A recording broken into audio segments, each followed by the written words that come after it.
Chris, what is our second main topic today? This one comes from Ryan Mcleod. Hi, John and crew.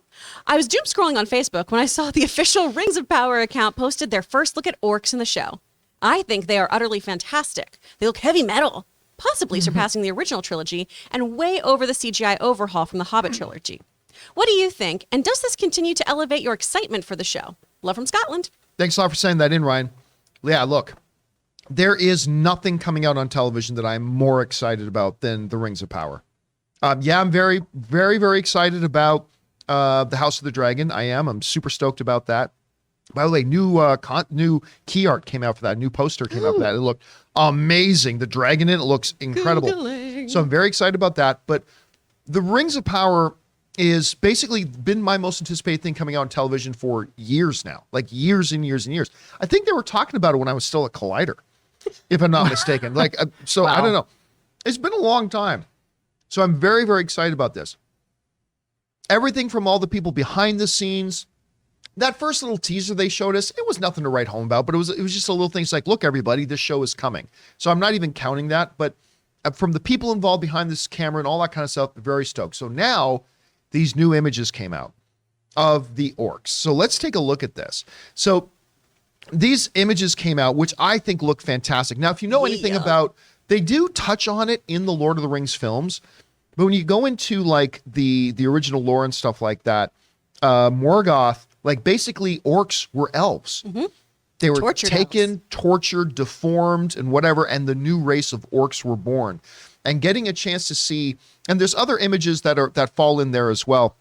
I don't know if we've got them on the page there, Jonathan, somewhere. I think they're scrolled a little. If you go scroll a little bit down, you're gonna see a rotation of images. Yeah. Right there, you go. Yeah. That especially that one with the skull on his head. Mm.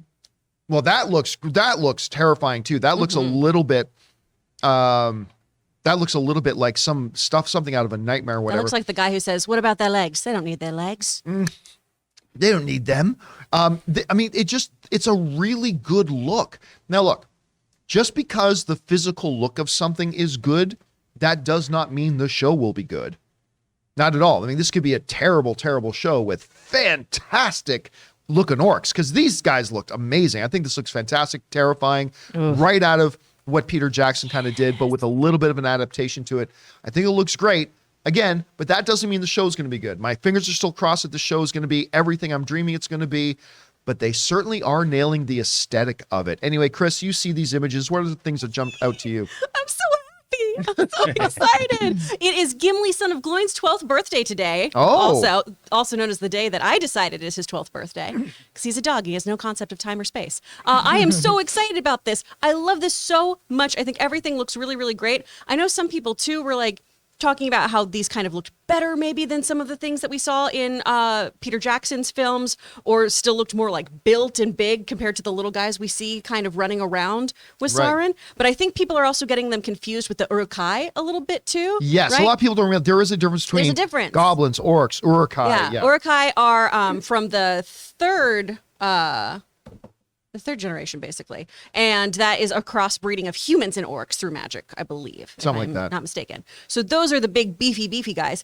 But these dudes have been coming out of hiding, too. So I love that we've got this kind of, very, very sickly, pale effect to them, too. They've been in hiding. They've been lurking in the shadows, and they're slowly emerging again. I think it's a great aesthetic. Aaron, you see these images, like, how are they jumping out to you? Well, one of the things that really jumped out to me is in several of the images that were released, we're seeing them running. And I think that is something that's also adding to the fear factor of them, is that they're not stagnant, stationary creatures. They're clearly creatures who are predatory, who are hunting, who are going to be chasing.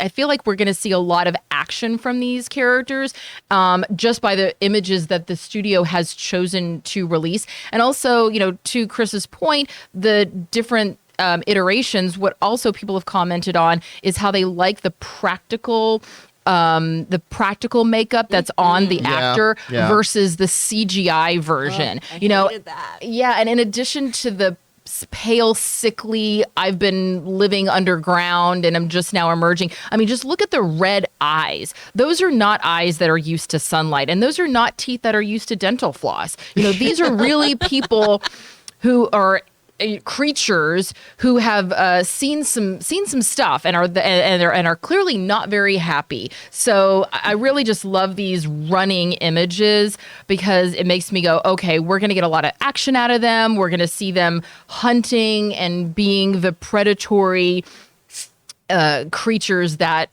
not just, grr, I'm going to be mad and I'm going to growl at you, but actually I'm going to hunt you down and murder you. I gotta say, though, I like their chompers a lot more than the ones we saw in that friggin' Smile trailer. Oh, that's very true. Yeah. Oh, yeah. How Smile about trailer. orcs smile at me all day? But here's the thing, too, like I saw these images come out, and there's been a lot of positive reaction to them because the Ring of Power show has had mixed reaction from some people out there. Some because of their own little political agendas, and some because they're like, this doesn't kind of look like my Lord of the Rings, whatever. But a lot of people seem to be liking these, and I hear the call coming again. Why not just do the Silmarillion? Right? Why not just make that? Look, more than ever, there's a phrase about some books that they simply label them as unfilmable. This is one of those. The overall story of the Silmarillion is completely unfilmable. You cannot make that into a coherent, understandable 2.5, 3 hour movie. You can't do it. Even if you did it in 3 parts, even if you did it in 7. So the fact that they moved on to this stage, I think even makes more sense. Anyway, guys, question is for you. You've had a chance to take a look at these images now. Everything else aside, and we acknowledge that great still images don't necessarily mean a great show. But what do you think of the images themselves? I think they look great. Whatever you guys think, jump down to the comment section below and let us know your thoughts. We want to take a moment and thank the sponsor of today's video, Storyblocks. Guys, I have been an enthusiastic fan and user of Storyblocks for years. I go to them whenever I'm in need of content creation assets like royalty-free music, video clips, or templates for my creative projects, ranging anywhere from little editorial videos to my very own full-feature documentary. Storyblocks helps you bring your stories, videos, and projects to life without sacrifices due to time, budget, or access to resources. They have over 1 million different story assets ranging from stock videos, audio and music, an in-browser video editor, and they feature pre-designed templates, animations, and outros. Storyblocks uses an affordable subscription model, and their unlimited access plans offers, well, unlimited video and audio downloads rather than a costly pay-per-clip model. With Storyblocks, you'll be able to create more content and, more importantly, better content, all while using a subscription plan that fits your budget,